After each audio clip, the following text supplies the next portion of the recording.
Hi everyone, the Mature Simmer here. I just wanted to give you a very quick take on Railroute now that I've spent a couple dozen hours really working with it and feel I at least have a good understanding to share my thoughts with you about this game.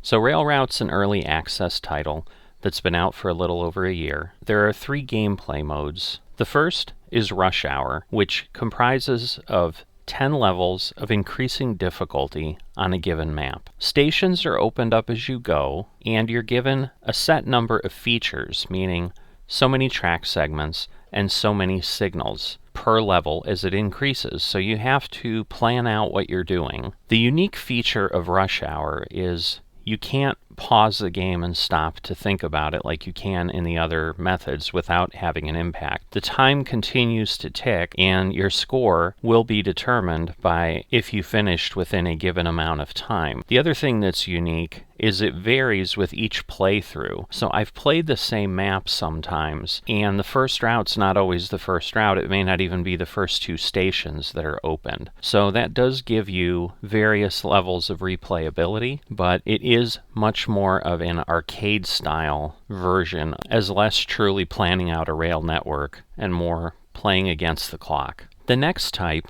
are timetable maps. These seem to be the most common map. They certainly are the most common map in the game that's provided with it, but there also seem to be a lot of them out in the workshop. There's no building in this mode. The focus is really on dispatching. It's much more of a puzzle-like mode as you're trying to solve routing problems.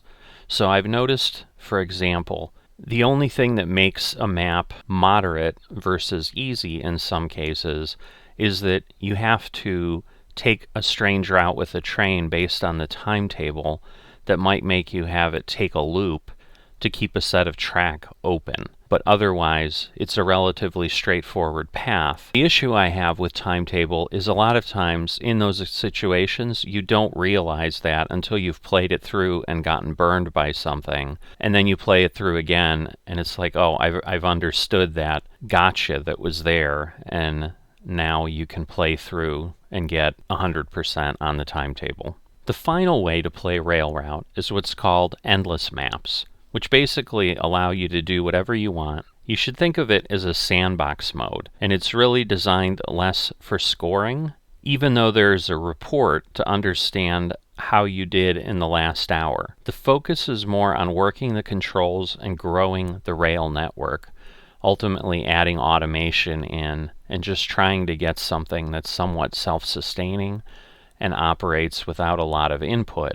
The nice thing with endless mode is you can play as long or as little as you like. As the name implies, there really isn't an end game, where with Rush Hour, if you get through all the 10 levels or a train can't start and fails, you lose and have to start over.